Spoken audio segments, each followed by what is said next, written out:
Testing, testing.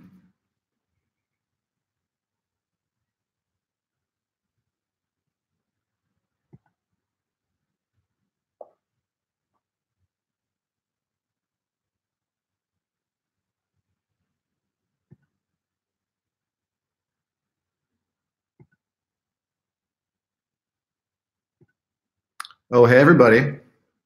Looks like Empress Labs was able to get in. What's up, Empress Labs?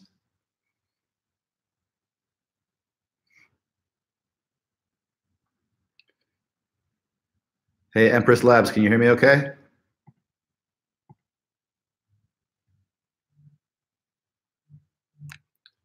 All right, I got Stefan saying that it works. Awesome. What's up, Stefan?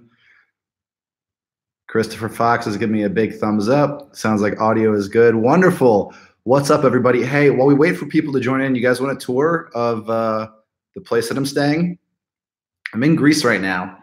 And so let's see if you guys can guess what part of Greece I'm in. I'll give you a little tour here.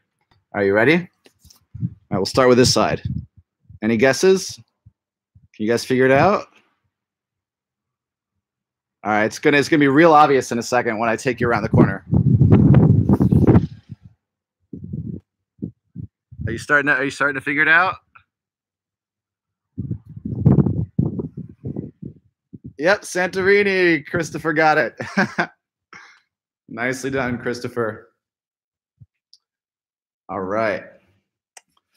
So I know some people are still streaming in. We had, like maybe 4 or 5 times the number of people on the other stream. Oh, Chris is going to be there in 2 weeks. Cool. So we had a few more people on the other stream. So I figured I would just keep it pretty casual for a minute or two before we jump right in. Yeah, Christian, I agree. It is a beautiful place. Cool. Stefan's over here too. Great. Let's just wait for like maybe 2 or 3 more people to join. Then we'll jump right in. First of all, thank you everybody for joining us for our first ever 1000X live stream. This is something I want to do on a more regular basis because it's so hard to just have like real talk where we just say, hey, here's top of mind what I'm thinking. Here's what seems to be working in internet money. Here are the things that are really scaring me. Here's what I'm thinking about, et cetera. And so I'm thinking this is just a good format for that. So if you like it, let us know so we can do more of it. And yeah, we'll keep iterating. So each of these live streams, I want to try to do them once a month. I'll start to hopefully include other things like being able to draw and have illustrations because that can be super helpful. But yeah, I think we're almost at quorum. So I think let's just go ahead and dive right in here. So first of all, I want to give a huge shout out to my team, Jesse, Ryan. They have helped make this whole 1000X community a reality. And they are the ones helping me behind the scenes with the live stream. So thanks, guys. They did some technical wizardry at the last minute to make sure it all worked. Props to them. So with that, let's just dive right in. So Ryan did a really good job for us putting together some of the top questions. So I'm just going to go through this list of top questions. And yeah, and we'll just go through it. So feel free as we're going through this, if you want to go a little deeper down the rabbit hole, just ask. Anything goes. Don't be shy. Always encourage polite disagreement with anything that we say because we don't have all the maps, right? We don't know everything. We're just building the best map we can. Our maps are going to have holes in them. We might have some blind spots. So, let's all get smarter together. So with that, let's go ahead and jump right in. So one of the top questions that Ryan called out is this question about security tokens. Are security tokens the next ICO thing? This is a really good question. So the thing you have to understand about security coins or the idea of crypto and what the government considers a security is not new. Let's go ahead and jump in a little time machine and go back to the very beginning of internet money. So at the beginning, there was one coin. It was Bitcoin. And there were a couple of really savvy people who were in Bitcoin. One of them was this gentleman by the name of Eric Voorhees. And so Eric Voorhees, what a smarty pants he was, he started this website called Satoshi Dice. Now, to raise money for Satoshi Dice, what Eric did is he basically issued what the US government considers a security. So he said, give me some Bitcoin, and you will get some percentage of the take of however Satoshi Dice does, right? You'll get like a little equity piece. And what ended up happening is Satoshi Dice was a mega success. And later down the road, this organization bought all of the outstanding shares, or like, enough to control it. And there was a huge payday. Now, this payday did not go unnoticed by the SEC. And I know all of this because I'm very good friends with the lawyer of Mr. Eric Voorhees. He helped us find our lawyers for our hedge fund and all sorts of other things. So I've gotten a chance to go like way behind the scenes on this. And I think that Eric was actually the first person to be publicly pursued in crypto by the SEC. Feel free to correct me if I'm wrong there. Thanks, Phil, on the shout out of the nice shirt. I appreciate that. But back to our story. So Eric ended up paying about $50,000 to settle. Now, that was way before ICO mania. That was before you were having several thousand ICOs a year. That was before billions of dollars were raised in ICOs. So the landscape has changed. And so what that means is, a few years ago when Satoshi Dice was founded, there was no regulatory attention on crypto. Today, there is tremendous regulatory attention on crypto. And so, the thing you have to understand about regulators is they are people with ambitions, meaning they have careers, and the way that they build their careers is by putting people in jail. And you just have to be very aware that the regulators who are paying attention to crypto are not there to help crypto. They're there to put criminals, however they define it, in jail. And so the smart founders who are most capable of making something that can accrue in value are also the best able to understand this, and usually able to raise enough money to hire great lawyers who can break this down for them in plain English. And so what it means is that these founders are going to be correctly very cautious about taking a thing that starts off as a security coin and making it public. There is a lot of regulatory uncertainty. There are a lot of weird market forces that are encouraging founders to do weird things that are just wacky, like dramatically overvaluing their coin offerings. You've got these founders who are saying that their ICO coin, well, their security token is worth hundreds of millions of dollars, but why, right? How does somebody exit out of that position? And so, every day I've got dozens of founders, some of them with amazing pedigree, saying, hey, you can buy, these coins at this term, and we think that the coin is worth hundreds of millions of dollars. And I'm just like, really? How? You'll never be able to exit. You'll never be able to be acquired. You're basically selling me preferential economics so that I can dump coins on somebody else. And that's not what I invest in. So I am not a fan of security tokens for the most part.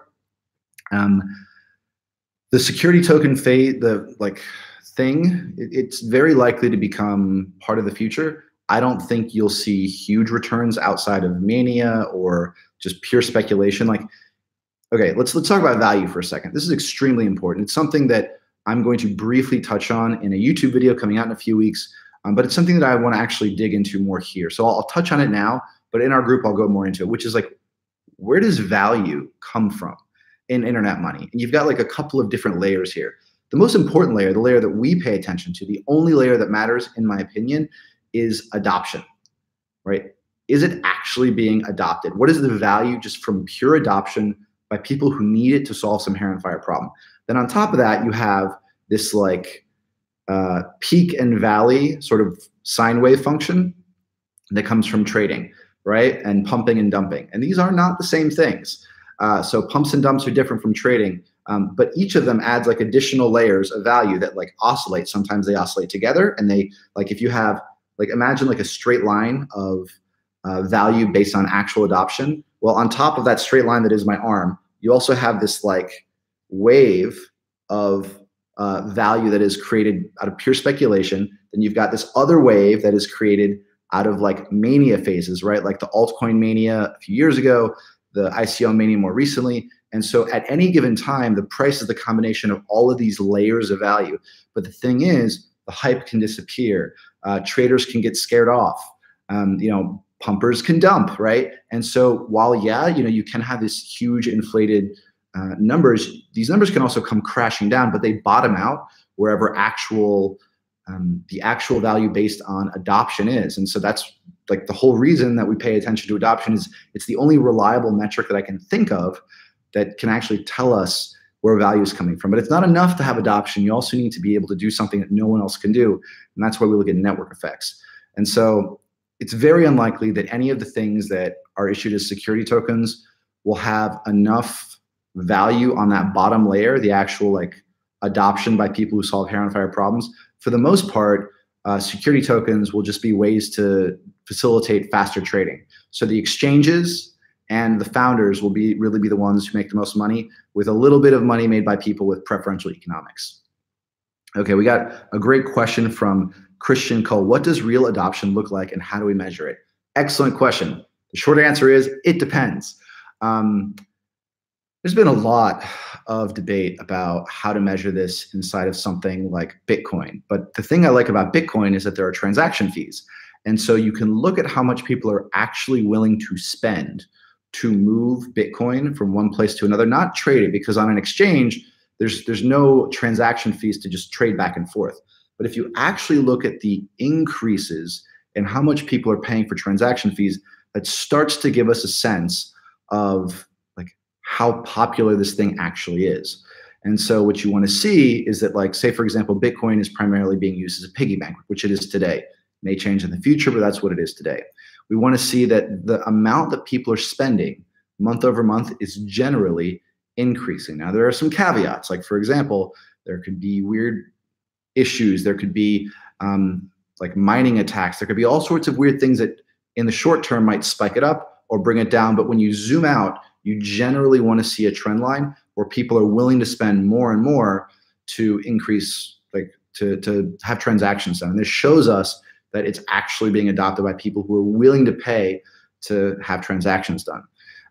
This is one of the problems with things that claim to be free. There's never anything that's really free. Like EOS claimed to have free transactions, and I by no means want to put down EOS. I think we can learn something from all projects, but it became very clear very quickly that there's no free transactions inside of EOS. At the end of the day, someone's paying for RAM. There's also like inflation, right? There's like all these little ways that people are actually paying to use this thing.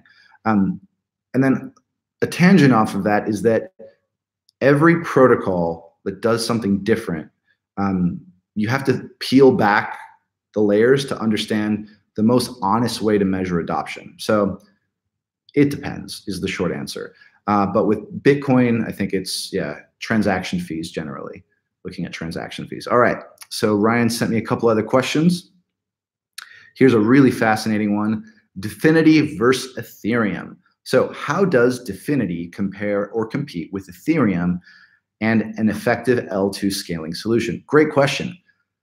So the fellas and I, we got this pretty amazing place in Santa Monica a couple months back. And the reason we got this is because of what my partner Jesse calls the great perhaps. Looks like Joshua Johnson is claiming credit for this question. It's a good question, Joshua. So we got this place for the great perhaps, and man, did it pay off. There was all sorts of interesting people that came by this place, and one of them was the artist, the graphic designer for Ethereum, the very first one, the guy who put the first website together. He helped with like Mist, the wallet, etc. He was like there from the very beginning. And, he told me this story about the Dfinity founders. And, as someone who was there at the very beginning of Ethereum and he sees where the Ethereum people are today, what he called out is that it's very obvious that most of the Ethereum founders now spend their days hanging out at conferences. They're not working on Ethereum as much as they were. Whereas Dfinity is like this like hive of like, we got to do this, we got to build this thing. And the one of the founders apparently was talking to Vitalik, and he's saying something along the lines of, and I'm gonna butcher this accent, but the guy who's telling me it is like has this very British accent. He's like, "Oh, darling, when we get the random beacon working, it's gonna make Ethereum look like Alta Vista, and Dfinity will be Google, darling." So there were drinks involved, and you're never really sure how much of these stories are real or not. But as somebody who was part of that like very beginning Ethereum founding team, telling us the story and telling us how he sees the Dfinity team really being focused on solving this problem, this enormous scaling problem, it makes me pay attention. And a lot of the smartest people that I've talked to, they just cannot stop raving about this team. And there is a lot about a very focused small group of people who are trying to accomplish something. With that being said, there are tremendous people with very aligned interests with Ethereum. It's got an incredible leader in Vitalik, who is very amazingly both extroverted, and he has like a very wide breadth of skills, and he's extremely technical. It's a very unusual combination. And so, I mean, Dfinity is not a terrible hedge in my opinion. Not financial advice, obviously, but it's hard to ignore all of the smartest people that I know telling me that this team is very special. Will they figure out the random beacon? I don't know.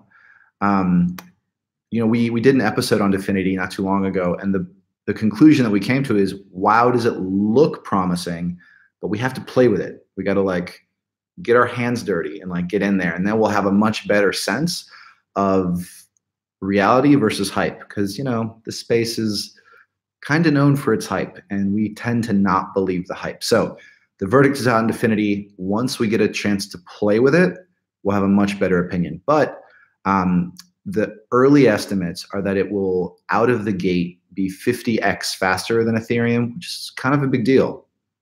I'm not convinced that dApps need to exist. So the question is, what hair on fire problem will it solve? That's always the first question I think of, which is like, okay, you have a thing, it does some magic, but who cares? Why does this matter? Why is this important? Whose hair on fire problem are you solving? I asked this to the EOS community, and I didn't get a very good response. I got a lot of people that told me, oh, well, you need free transactions, but then it turned out that transactions weren't really free.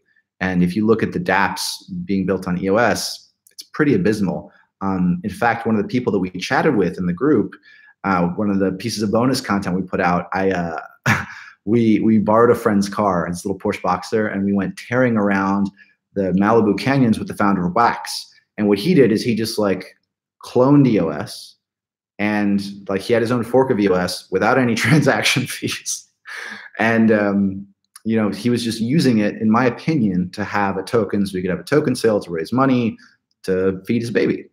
So will dApps matter? Will they be the hair on fire thing that Dfinity solves? I don't know. I'm not convinced that dApps need to exist for the most part. But we do know that Ethereum is absolutely being used for ICOs, right? It's basically, in an ICO is for the most part distributed, unstoppable, multi-level marketing, which is both hilarious and sad. But that's the reality of what hair on fire problem Ethereum is solving today. So will Dfinity be able to do that better? We'll find out. Are there additional things that can be built on top of Dfinity that solve hair on fire problems? I'm skeptical, but I'm always on the lookout for developers, because these are the people who are deciding to build on a technology or not. So that's where we should look. We should be asking developers who are solving hair on fire problems, why do you need Dfinity? And then we'll know. So jury's still out, but that's how I think about it. All right, moving on to the next question. Oh, this one's this is a really good question. Are token offerings an effective way to reward investors to fund protocol development? Okay, I'm going to give you a very honest answer. If you look at the ecosystem as a whole, no. Token offerings are not an effective way to reward investors. What they are is they are an effective way to take money from uneducated people and potentially maybe do something, but more likely than not do nothing. I'm a big fan of protocols that don't raise money, because the best projects don't need to. If you look at this project that Bennett mentioned in the last piece of content, I believe we released this. If we haven't, it's about to be released, which is Grin. So Grin is an implementation of Mimblewimble, And Mimblewimble never had an ICO, right? And they've got this amazing team, and they're doing tremendous work.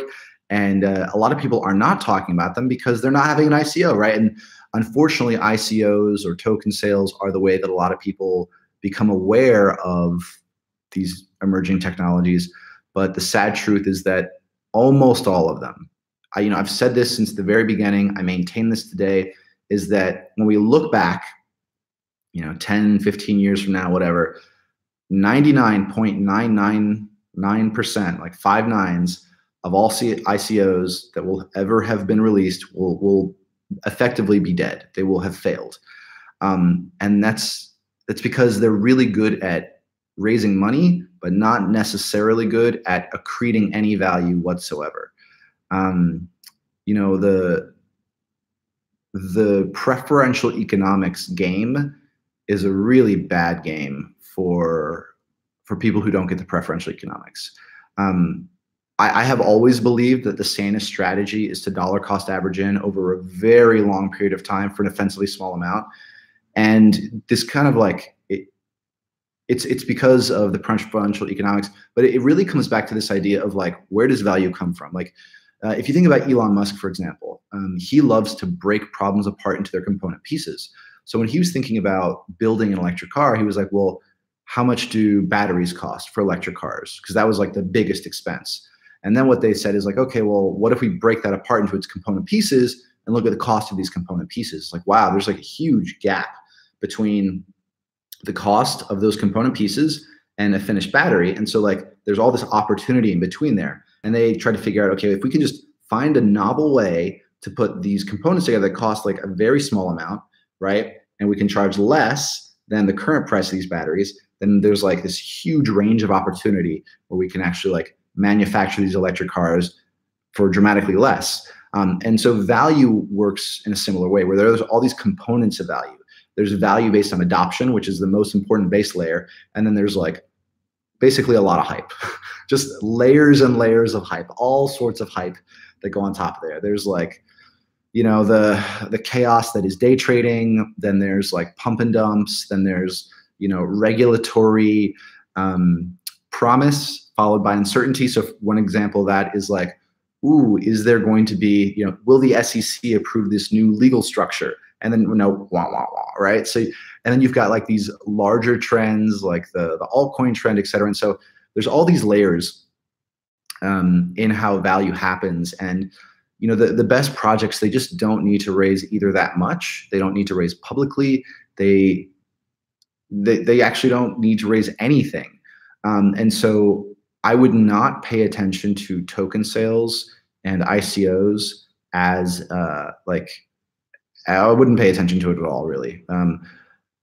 What I would primarily pay attention to is like, of all the smart people like who won't, what project will they not shut up about? Like, what project are they just hounding you to death about? They're like, you need to look at this project. You need to look. Those are the projects that I like to pay attention to. And Dfinity is definitely one of them that my friends are talking about. My position on Dfinity. The other one is Mimblewimble. And we've talked about a few others, but those are the two right now that are definitely getting the most attention. And keep in mind, like, Dfinity raised from a very small group of people. And while they've done an airdrop to people outside the US, they haven't really raised much else. And I don't think they need to. So that's how I think about token offerings. I don't think token offerings are really that interesting. I don't think the preferential economics makes that much sense. I would continue to be extremely skeptical of all ICOs. I would never play the buy and dump game, because you're basically, it's like trying to buy something on eBay and then reselling it on eBay. It's just like trying to pass it to the greater fool.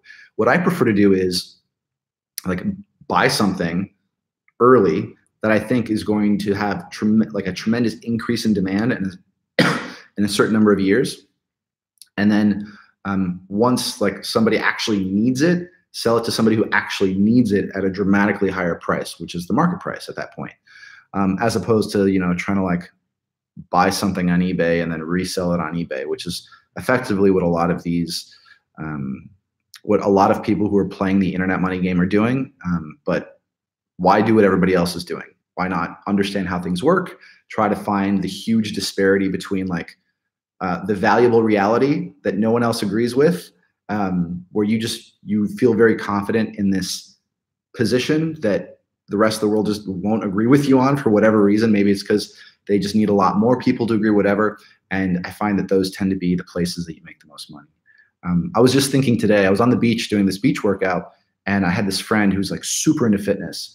And I remember calling him in 2011 and just yelling at him. I'm like, buy Bitcoin, just buy it, just buy Bitcoin. And he totally wrote me off. And, he hit me up recently and he's like, man, just wish I had listened, because it has created life-changing wealth for me.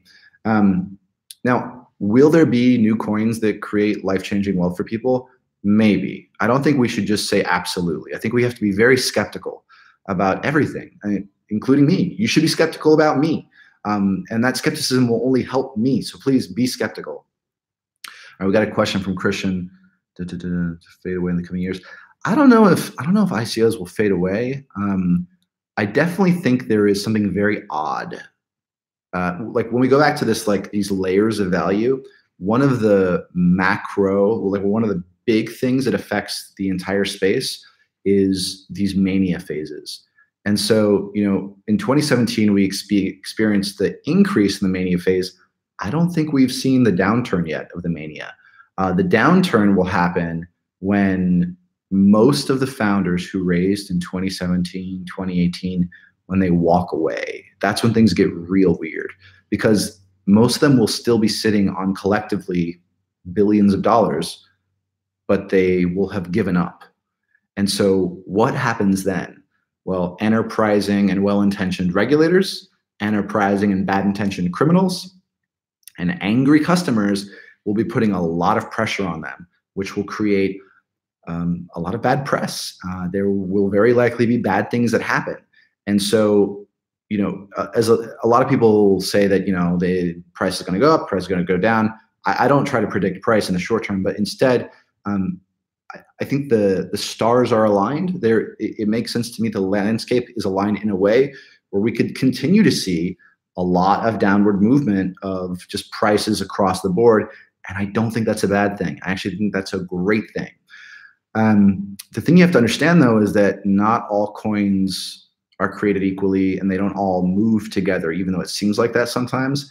Like if you look at any kind of like price tracking and you like see a lot of them together, what you realize is that Bitcoin tends to be the most stable, like significantly more stable than other things. And the people who actually need Bitcoin, for example, tend to be people who are trying to like have some kind of stable way to safeguard their wealth as they leave one place and go somewhere else. Venezuela is a great example where people try to leave Venezuela and all of their luggage gets torn open, all the valuables get taken out, and increasingly people are putting their wealth into Bitcoin specifically because of that. And so if that is one of the main drivers of adoption, then stability is key, right? And so there's a couple of weird effects that happen as like prices across the board in crypto go down. Whatever is the stablest place to put funds could experience like not only like a smaller decrease, but it could start to create like a slightly larger increase. Then there's all sorts of weird psychological things that happen that I won't even get into. Pricing psychology is, I don't know, it's more art than science, and I won't pretend to be an expert in it. All right. We've got questions about the SEC. We'll see. The governments tend to move very slowly. I think the SEC has regulators in it who want to build their careers. And when they see big enough people to go after, to put in jail, to like build their careers on, they will. Or if there's just low-hanging fruit, really easy, obvious targets, yeah, they'll put them in jail too. I'm going back to Ryan's list. Ooh, this is a great question. Take a little water before the next one. Okay, next question. How can Ethereum be worth $21 billion with such low user/dApp usage on the network? It's not worth 21 billion. So I assume that you were looking at the market cap here. Let's go to one of the market cap websites. Let's go to CoinMarketCap. Let's see, Ethereum right now is valued, according to this website, let's see, 100,000 million billion, yeah, $2.2 billion. So, oh, sorry, $23 billion. Yeah, that's the current market cap of Ethereum, $23 billion. The thing you got to understand about market cap is it's nonsense. It is the most generous way to measure a crypto you could possibly think of. Basically, it's the last traded price multiplied by coins outstanding, which is nonsense. And here's why it's nonsense. When people buy and sell crypto, like let's say that you were going to sell all Ethereum. Well, the last Ethereum would trade at almost nothing. It would basically drive the price down to zero. So what that means is all of the coins wouldn't sell for an even price. The first coin, if you just dumped all coins, would sell probably pretty close to the last price, but then it would very quickly trend downward. So, to say market cap is the value is just insanity. And like, obviously Ethereum is one of the better projects, but there are so many projects that understand that people think market cap equals value and they just manipulate market cap. It's a nonsensical number. I would highly discourage using market cap for anything. These these market cap websites that list coins in rank by market cap, I mean, they're just kind of free riding on the psychological problem that a lot of people have, that they think market cap equals value. Market cap is nonsense. Don't pay attention to market cap. It means literally nothing. It's a useless metric. How do you value Ethereum? Well, I think that the way to value Ethereum is to ask, is it solving a hair on fire problem? Right now, it's being primarily used for multi-level marketing, ICOs, effectively. And that's not to disparage it in any way, but that is by far the #1 killer app of Ethereum. It's not dApps, it's multi-level marketing. It's somebody comes up with a coin, and then there's like all these layers. If we go back to our layers of where value comes from, you've got all these layers of interest. Like you've got pumpers who want to pump up the value of some coin that's on top of Ethereum. You've got people, the actual people who are issuing the coin who like have an interest in driving the price up. You've got the hodlers of some random ICO who are interested in driving, the price of their coin up. And so effectively Ethereum is solving this problem with MLM where governments can't stop it. That's the killer app of Ethereum. Which is so bizarre to say, but that's the reality. Okay, we got a comment from Stefan M. Adoption of the real world use, getting businesses to use. I don't know. I'd say maybe like more gray and dark markets. Maybe those businesses, getting them to use it versus other mainstream businesses. I see your point though, Stefan. I think that it would be nice if we had like a tremendous, like businesses represent a tremendous part of the economy. If we had that part of the economy using this, but do they need to? I don't think a lot of them do need to use it. But I see where you're coming from. All right, we've got Gianna Cara asks, any new thoughts on market cap inversions? So many thoughts. I've been obsessed with this market cap inversion thing. I just cannot stop thinking about it because, as a long view investor, I'm just obsessed with the long term. And man, it does, like, we are just setting, like, the whole industry is setting itself up for like a catastrophic tidal wave of failure. And I don't know how the market's going to react to this. I can't imagine it being good though. And so the question then is, what happens when everybody like points and says, oh, look, there's a tsunami of failure coming? What happens? I don't know, but I think it goes something like this. I think that if we start to see catastrophic failures, there's $10,000,000 raises where the coin is worth like a couple $100,000, but the founders are sitting on like tens of millions, hundreds of millions. I think there's really weird incentives to do very weird things.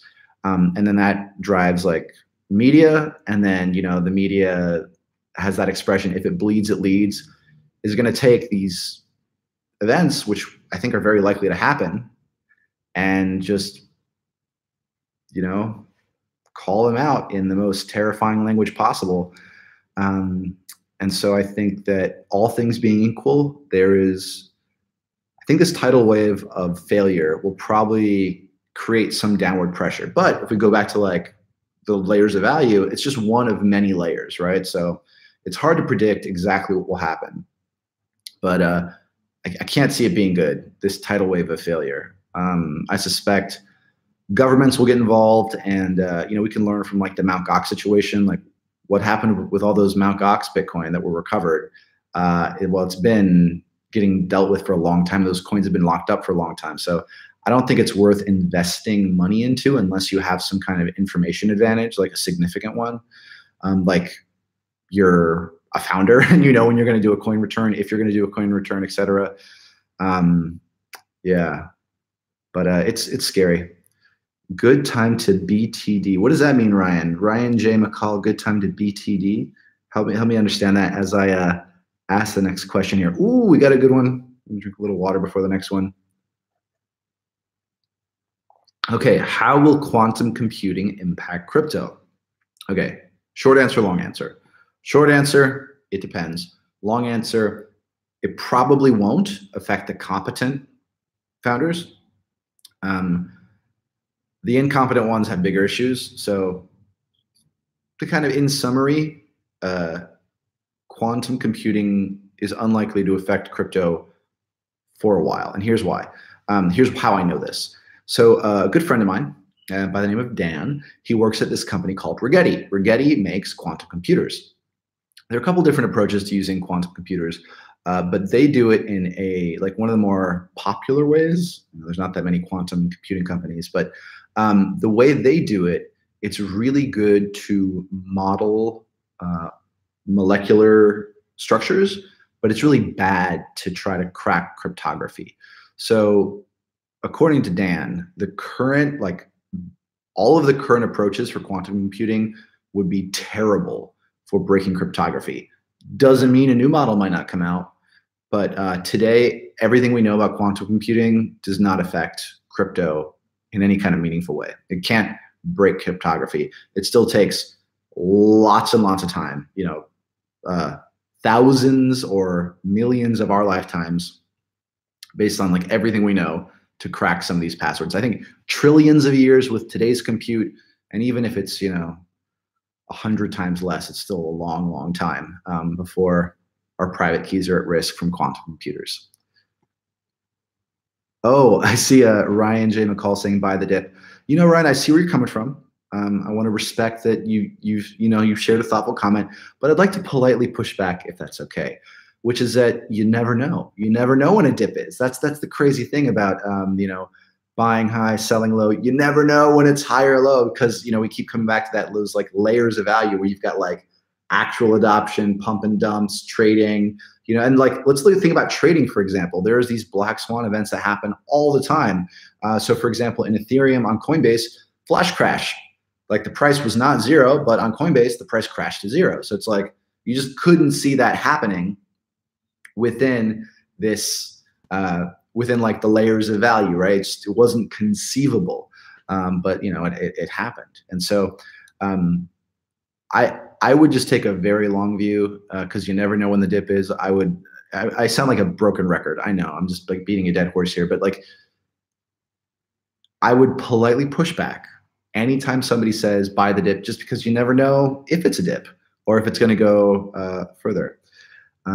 Okay, really good question from Phil Jones. I've been super positive about Civic and Vinny in the past.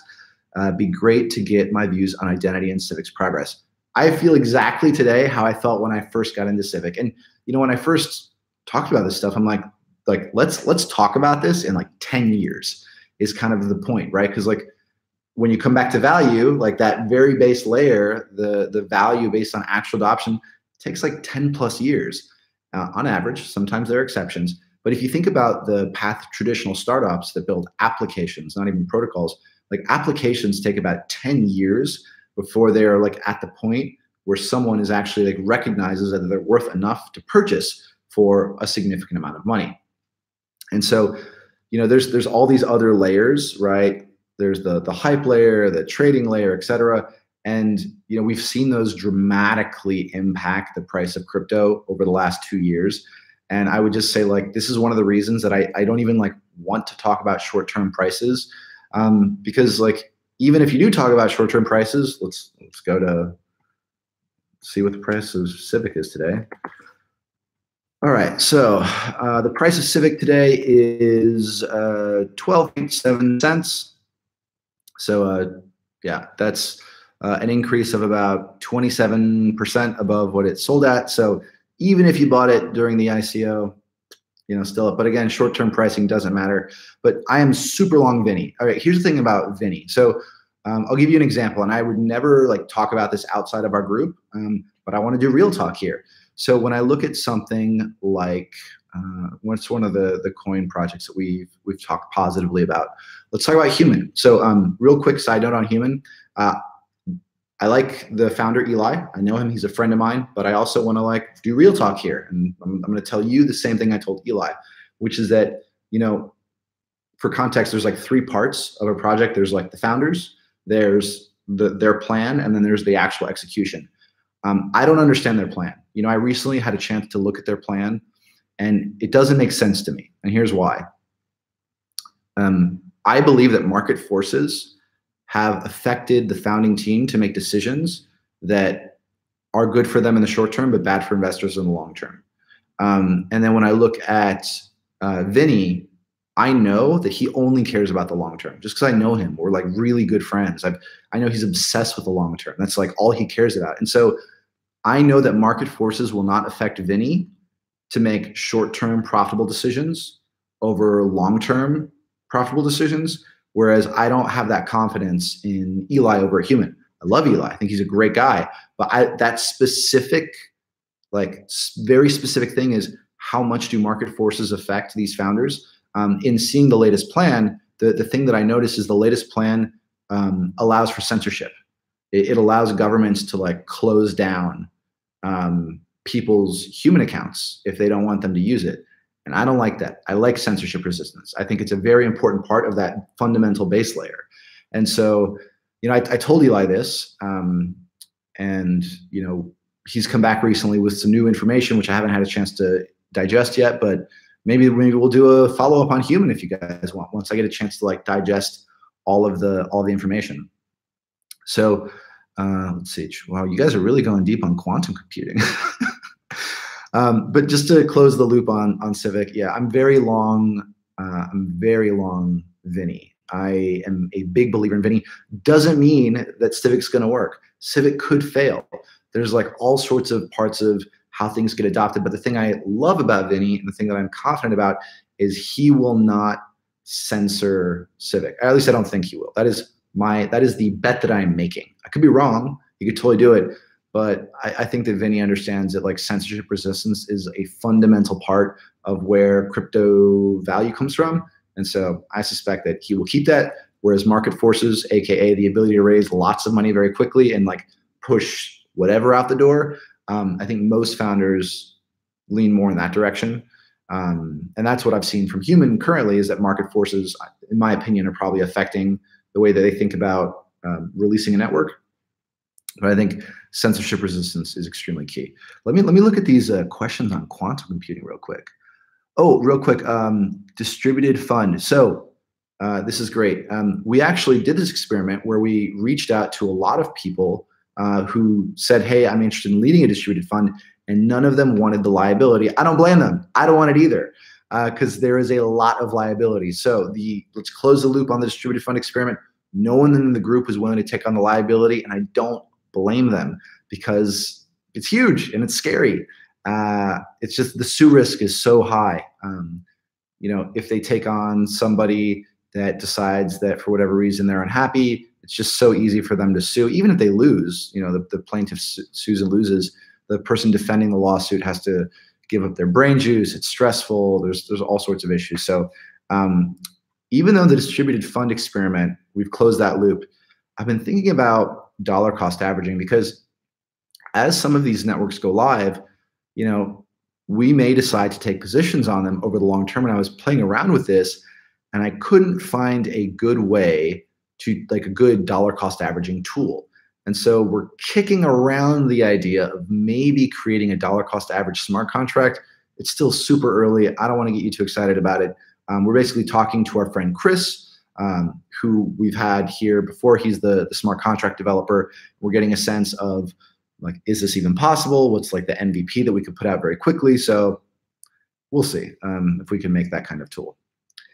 All right, let's see. We've got more quantum computing questions. All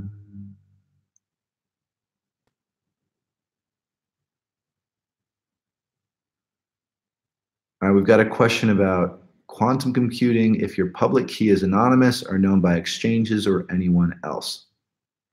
So it's the private key that matters, and the private keys seem to be safe. It seems like it's unlikely that quantum computing will be able to crack your private keys. Oh man, Gianna Cara, how much do market forces influence founders? Honestly, I think most of the founders in the space are only here because of market forces. I would say like, just like I said, 99.999% of projects will fail and be worth nothing. 99.999% of founders will be completely reactive to market forces. That's probably the reason that you have. That's probably the reason that you have so many ICOs, is because it just looks like cheap money. It looks like free money on the table. All right, let's go back to our questions.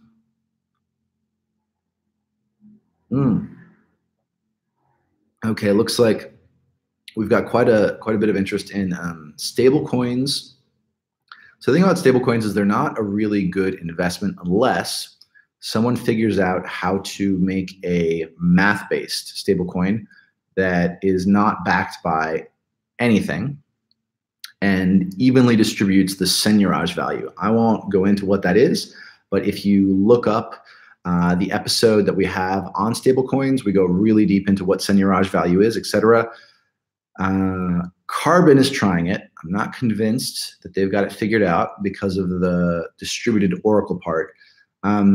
There has been a recent explosion in stablecoins. You haven't heard a lot of them because Tether is by far the dominant frontrunner. It's on the most exchanges. It's the number 2 traded crypto by volume, which is bonkers.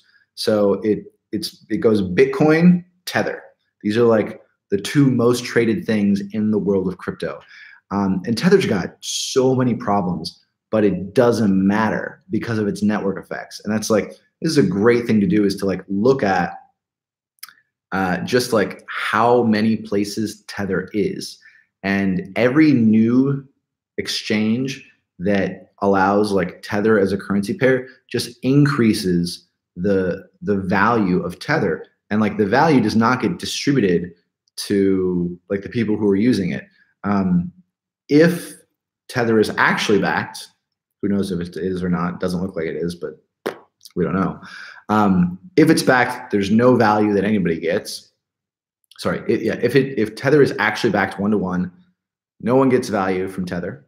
If Tether is not backed 1-to-1, then Bitfinex or whoever owns like the Tether concept is basically printing money. But we don't know if it's backed 1-to-1.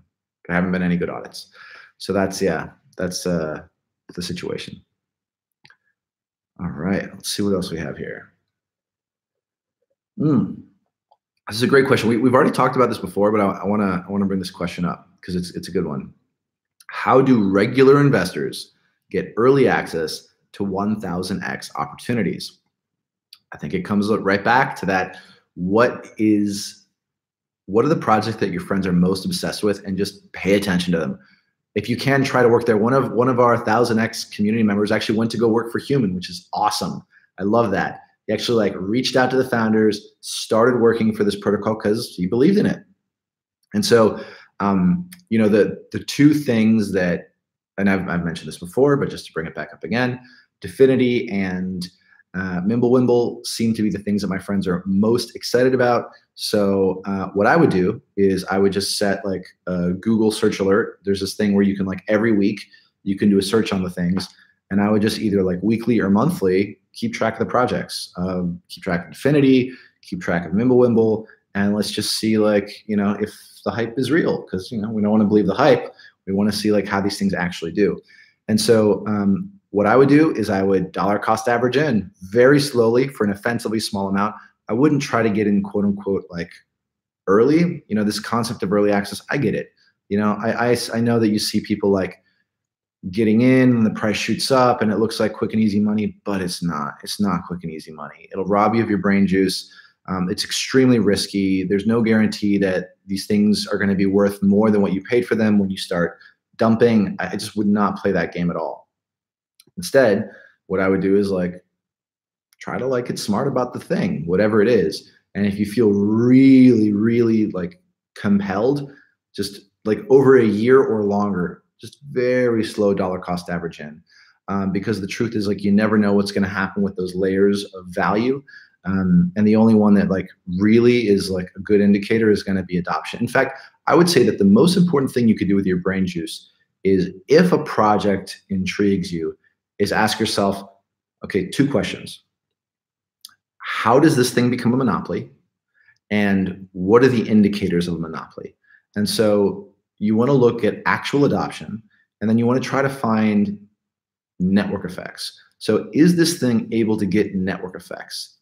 In the case of Tether, for example, it's able to like be on more exchanges. Every new exchange it's on, it's increasing its network effect, because then you can literally like buy on one exchange, move it to another exchange, sell and like take your money out, right? So there is a very strong network effect in Tether, and the result is that it's the #2 traded crypto in the world, which is nuts. So back to the question of how does an everyday investor get early access? It's not about like early access. It's about like sanely taking a position and then stepping back and enjoying your life. And then in, the 10 plus years that it takes for actual adoption to happen, just selling your positions, because the adoption has forced the price up and it's reliably dramatically higher than it was when you bought it. But it's all based on adoption, because all the other layers of value, they fluctuate too much. There's no way to predict how those values are going to play together. But adoption is consistent. Adoption, it's real. It's the only metric that matters. If there's real adoption and there's a network effect, and like the people who are trying to replicate what they're doing can't get the same network effects, then the thing with the network effects grows dramatically faster in terms of real adoption, if there's a hair on fire problem that it's solving. And so I would pay attention to those pieces. How this thing becomes a monopoly, tracking its network effects, like is it actually going on more exchanges? Is it actually, are people actually using it? Is it being recommended to solve some hair on fire problem? Can I talk to those people? Who are the developers that are building on it? Like, why are they building on it? Like, what do they recognize that you can do that you can't do without it? All right, let's, so I think we've answered the major questions. So now I want to like turn over to the live chat, and we'll just do some questions back and forth there. We've got a couple more minutes. So yeah, let's dive right in. All right. Who will steal Satoshi's coins? It's a question from Soren. Well, it probably isn't going to be Craig Wright if Vitalik is right. So Craig Wright, if you haven't heard, Craig Wright, also known by, according to Vitalik, as Fake Satoshi, he made a claim that he was Satoshi. I think most people in crypto who've been in crypto for a while probably think that Craig just bought a bunch of Bitcoin early. And here's why you would want to claim your Satoshi: taxes. So when you mine Bitcoin, you pay for the cost of the coin at the time it was mined. And so if you're Satoshi, there's no value to any of those coins. And so you're not paying for all of these taxes on these coins, right? So it's like a way to avoid huge amounts of taxes. And the backstory with Craig Wright is, I forget who it was. There was some kind of issue, and some government authorities came into his house, and he had a supercomputer, like a very expensive, we're talking like millions of dollars supercomputer. And they're like, how'd you pay for that? He's like, I'm Satoshi. So I don't think it's going to be Craig Wright that takes Satoshi's coins. But if those coins moved, that'd be really interesting. If those coins moved, it would probably scare people. I think in the short term, fear generally means prices go down. but it's hard to know. It's hard to say. I had a chance to meet this guy once by the name of Hal Finney, and I think he had ALS, right? So he was having a lot of trouble moving at the time, and he was a total sweetie. And based on everything I've learned, Hal Finney was pretty early. He might have been one of the people that called themselves Satoshi, but it's hard to know, right? It's all myth and folklore. All right, let's see what other questions do we have here in the live chat. Ooh, here we go. Yeah, here's a question from IC. So I said that if we understood about 10% of the 1000x content, we'd be able to work as consultants. Oh my God, it's so easy. Here's what you do. You just make a list of everybody who had an ICO in 2017. If they're not scammers, they're likely freaking out right now. And you just say, hey, I'm part of a think tank, part of a private community that's very thoughtful about this stuff. I'm interested in your project. I would like to be helpful to you. And honestly, they probably don't even know where to start. We have talked to a lot of these founders that have severely inverted market caps, and they are clueless. They don't know anything about how stuff works. And so the first thing you probably want to do is just help them understand, like, hey, you have options. You know, you can do M&A with crypto, and we've done, episode on that. We've talked to Andy about that. Andy Bromberg, CEO of CoinList. You can do a coin return. And there are all sorts of other things that you can do based on where you are emotionally, because a lot of these founders and a lot of humans, we're emotional creatures. And I think a lot of them, well, our observation is that many of the people who had ICOs, they're either freaking out and they're willing to say, I'm freaking out, I need help, or they're freaking out and they're not ready to admit it yet that, there are issues.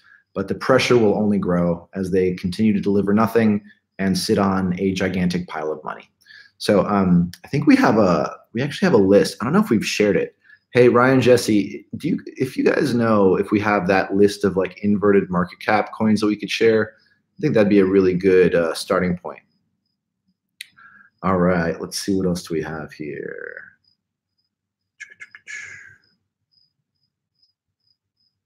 Oh, here's a good one from Gianna Cara. Apart from Google Alerts, do I use something else to track protocols I'm interested in? My friends, I would use this group actually. There's some amazingly intelligent people in this community. We have a fantastic message board.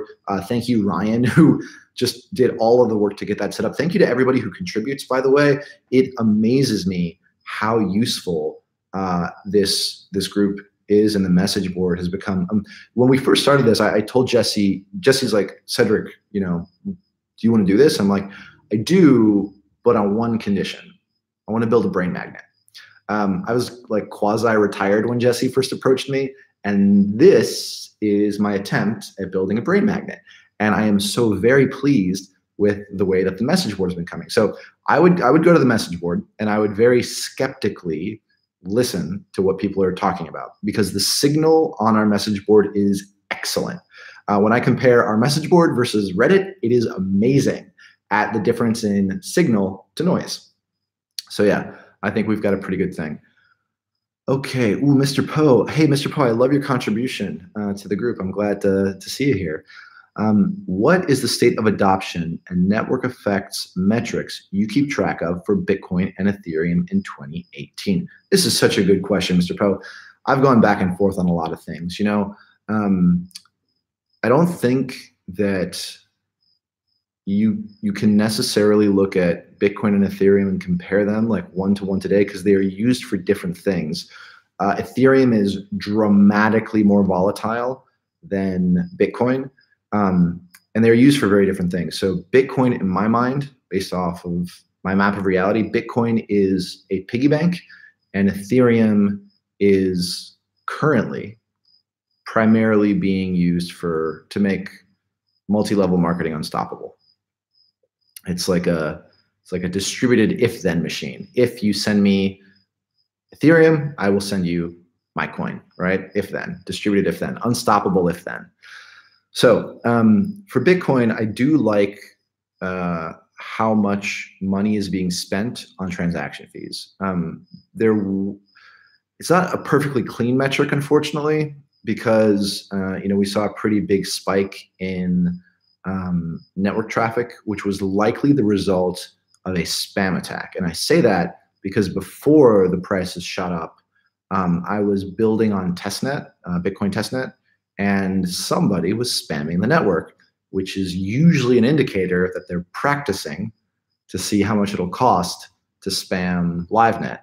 And it very much looks to me like Bitcoin survived a spam attack. So there's a little bit of polluted data in there, but there's always it's never going to be crystal clear and clean. For Ethereum, let me think about that some more and get back to you. It's a really good question. How do you measure the network effects of Ethereum? I mean, if it's being used primarily for unstoppable MLM, then you would just measure the number of ICOs built on it versus other platforms. And it's clearly the dominant front runner for ICOs at the moment. It's so silly and sad that that's what it's being used for. But that's what it's being used for. So maybe that one for now, and I'm open to better ideas. All right, so we've just gone over time, so we've been going for an hour and then some. But let's answer a couple more questions. Let's do 2 or 3 more questions. This has been really fun, by the way. I'm really glad we did this. Thanks everybody for joining us. Okay, you actually met Hal Finney. When and where? Okay, so I started talking to Hal Finney through one of these OG message boards. And the way I got in contact with him was I was putting out ads to buy Bitcoin. I just wanted to buy large quantities of Bitcoin because at the time it was really hard to buy Bitcoin. And I was selling it to investors, basically. That's how my first company got founded. We helped a guy buy 10K of Bitcoin. And he's like, hey, can I give you 100K to start a company to do this at scale?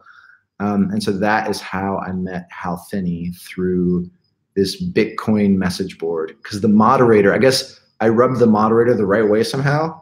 Maybe because I gave him everything I was supposed to on time and just paid on time and stuff.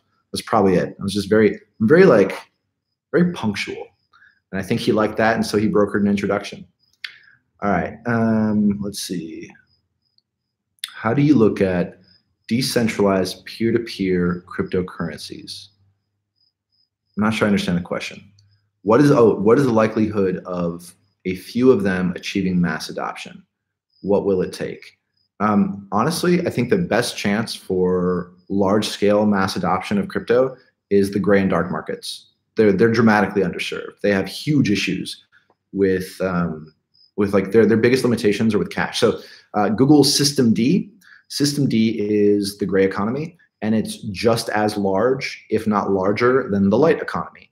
And it's just people who just for whatever reason cannot participate in the normal economy. It's enormous. It's hugely underserved. And I think that all crypto founders will do well to aim their initial starting markets in that direction. And then as they sequence this already enormous and underserved market, there will be enough incentive to attract developer brain juice, et cetera, to actually bring it to the point where it can start to solve problems for the mainstream. Okay, let's do one more question. Oh man, there's a couple good ones here. Okay, I'm gonna answer 2 and then we're done. All right, I'll answer the easy one first. What about games built on Ethereum? Why should we care, Stefan? That's the question. I do appreciate your question. I don't mean to put it down in any way, but the question is always why. What hair on fire problem does building a game on Ethereum solve? And unless there's some kind of censorship resistance, why not use Amazon Web Services? Why not, just build on something like that? So, yeah, I think that games on Ethereum aren't that interesting to me. We've seen some spikiness in collectibles that went up and then down. And if you think about the people who initially bought things like CryptoKitties, it appears that they were primarily people who had made lots of money by getting into Ethereum early. And so it was like, oh, I've got tens of millions of dollars. Why not just buy this silly thing because I can and see what happens? I'm not so, I don't feel very strongly about the market for for games or collectibles on top of Ethereum. I think it's a very small niche market. I have a hard time seeing how it sequences. Okay, last question. Oh, I see a comment, by the way, from Christian saying that this has been great. I'm so happy. If you guys enjoyed this, smash the like button, give us nice comments. We're definitely going to, I think we've got to do this at least one more time. Oh man, Mr. Poe makes a great comment. I think he's totally right. There's a great question here from Stephen M about proof of work with proof of stake. This will be the last question. We're gonna end it here. Oh, thanks for all the thumbs up, guys. Really appreciate it. And gals and gender binary people out there. Whoa, thumbs ups are coming in. All right, last question, proof of stake versus proof of work. There's an excellent episode by Kevin Zhou, and he calls out the experiment. Like, the thing is, all of these are experiments, and saying that you understand which one's going to work is just silly. So all we can really do right now is try to call out what the experiment is. So proof of work versus proof of stake. What is the experiment? So proof of work is you get a receipt of destruction where you know, because of math, that you had to destroy something valuable for that receipt of destruction. That's proof of work. Proof of stake, on the other hand, is an experiment where they're saying you can have a receipt of destruction without destroying something valuable. And it appears to me that this is a psychological experiment. Will humans accept a receipt of destruction where nothing valuable was destroyed? Or do humans need something valuable to have been destroyed for that receipt of destruction to have value? That is the experiment. I don't know how it's going to play out, but I think humans like easy to understand things, and so I'm leaning more towards proof of work. There's also a lot of really good articles that have come out recently about how important proof of work actually is. It's something I actually want to dive into and maybe present to the group as bonus content or something. We'll see. We'll see. Anyway, that's going to do it for this one. Yes, like Phil said, big thanks to Jesse. Excuse me. Big thanks to Jesse and Ryan for putting this together. Thank you, everybody, for participating in this live stream. I hope you have a wonderful day. Stay in trouble. Don't get caught. And we'll see you back in the group on the message board. And we're going to do another one of these live streams next month. I liked it. I thought it was fun. Let's start another thread with questions for the next live stream. Upvote your favorites, and we will make sure we cover them. See you later, everybody.